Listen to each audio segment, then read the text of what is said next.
Pak, izin Pak, anak sini Pak.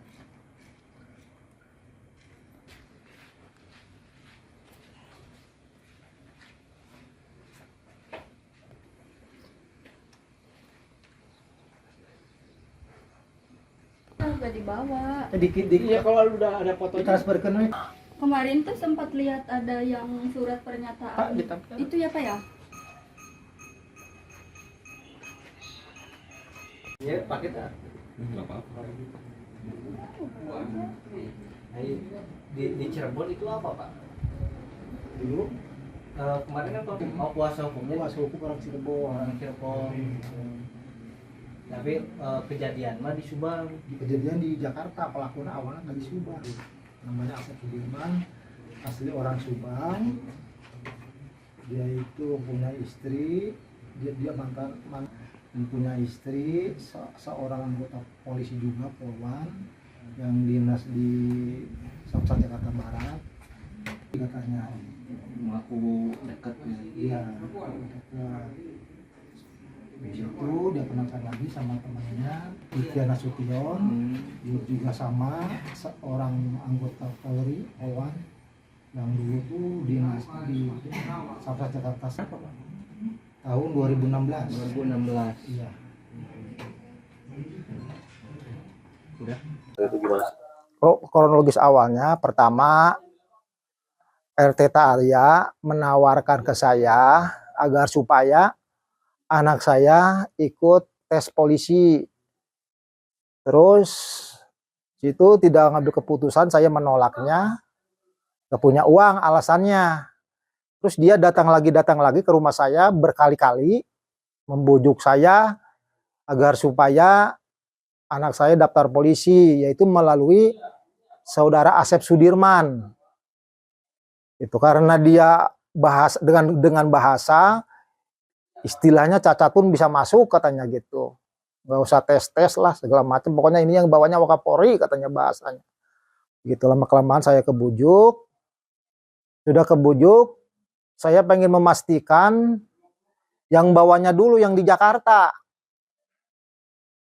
Kata dia ya oke, saya bawa sama yang bawanya yang dekat Wakapolri. Habis itu selang sehari saya berangkat ke Jakarta sama Asep Sudirman sama Retaria, yaitu menemui Ibu Heni V, yaitu seorang anggota Polri yang tugasnya di Samsat Jakarta Barat. Nah di sana pas ada kita bicara sama Asep Dirman sama Bu Heni P, menanyakan keseriusannya untuk membawanya, akhirnya Bu Heni siap katanya untuk memproses agar supaya anak saya itu lulus menjadi anggota Polri. Oke siap katanya, dengan perjanjian uang 600 juta.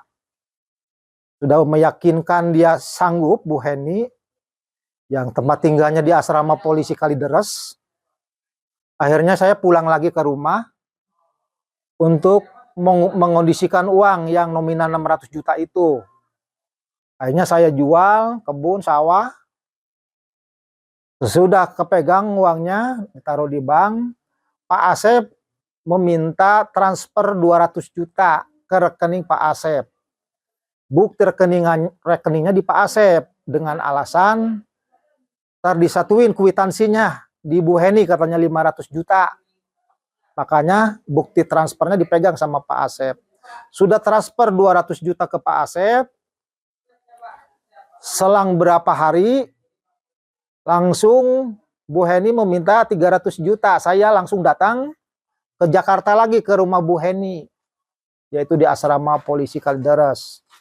Pas di sana saya pasrahkan uang yang 300 juta itu ke Bu Heni, dihitung uangnya, dibuka, terus dia bikin kwitansi dan tanda tangan, yang membuatnya pun Bu Heni, tanda tangan, dan posisi uang ada di Bu Heni, yang 300 juta itu. Sesudah itu, anak saya langsung dibawa ke temennya, yaitu di rumahnya Bu Yulia Fitria Nasution. Dia adalah seorang anggota Polri juga, yang tugasnya di Samsat Jakarta Selatan tempo hari itu, Pak. Nah, pas dititipkan di rumahnya Bu Yulia, karena di rumah Bu Heni alasannya sempit,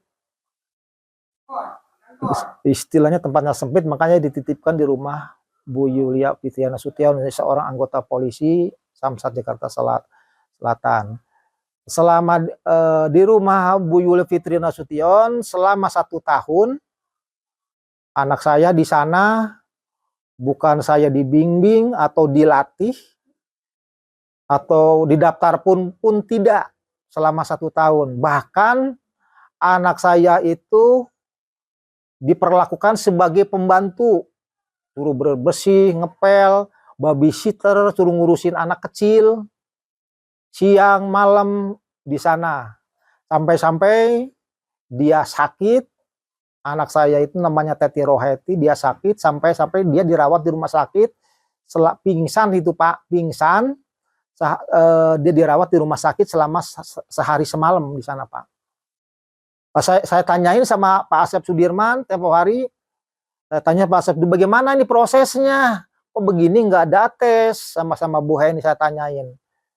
Nggak ada tes, nggak ada pendaftaran, yang lain udah biarin aja katanya gitu. Ini Bu Yulinnya ini galak, suka marah-marah dan sebagainya. Udah biarin aja, hitung-hitung nyoba mental aja, kata Bu Heni sama Pak Asep Sudirman itu. Jawabannya. Dia sampai pingsan di sana, dirawat di rumah sakit, terus anak saya karena 1 tahun tidak ada proses, dia pulang dulu ke rumah, ke kampung, ke saya. Selama 1 minggu dia berangkat lagi ke Jakarta. Sudah nyampe ke Jakarta, Bu Yulia Fitriana Sution itu sudah nggak ada, rumahnya sudah kosong. Berkas-berkas atau pakaiannya sudah tidak ada. Saya tanya sama Pak RT itu.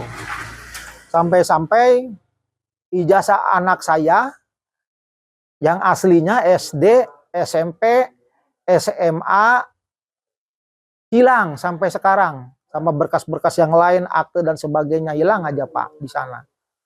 Pas tanyain sama Pak Asep, sama Bu Heni, bagaimana nih katanya ijazah hilang? Alasannya katanya Bu Yulia lagi dicari dulu katanya bahasanya. Saya kan tidak tahu tempatnya rumah Bu Yulia Fitriana Sution Pak, tidak tahu rumahnya di mananya. Sudah itu dia bilang ya udah tanggung jawab masalah uang mas saya, kata Bu Heni sama Pak Asep tuh. Terus saya mediasi sampai ke keluarganya, sampai ke kantor desa. Tidak ada titik terang, Pak. Tidak ada titik terang. Sampai saya lapor ke Propam tahun 2020 pelaporan. Tidak ada titik terang, tidak ada proses di sana, tidak ada titik terang, Pak. Pas kemarin saya sama pengacara saya namanya Pak Eka, itu laporan ke Mabes terakhir itu Pak, pas di sana tidak ada titik terang lagi Pak. Akhirnya karena proses semua sudah dilaksanakan mediasi, pengacara saya yang bernama Bapak Eka itu ngambil keputusan sudah kita dimedsoskan saja katanya gitu, agar supaya Bapak Kapolri dan sebagainya mengetahui tentang kejadian ini Pak. Maka daripada itu Bapak Kapolri dan sebagainya mohon banget minta bantuannya agar supaya permasalahan saya bisa selesai Pak lah. Gitu Pak. Bapak kan sehari-hari bertani ya. Iya sekarang Pak. dengan dijualnya sawah dan kebun itu gimana Pak untuk sehari-harinya Pak? Saya sampai-sampai Pak terus terang aja kerja ngangkat-ngangkat batu Pak.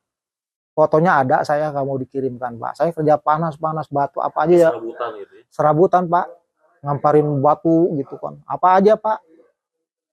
Yang penting kan keluarga bisa makan Pak.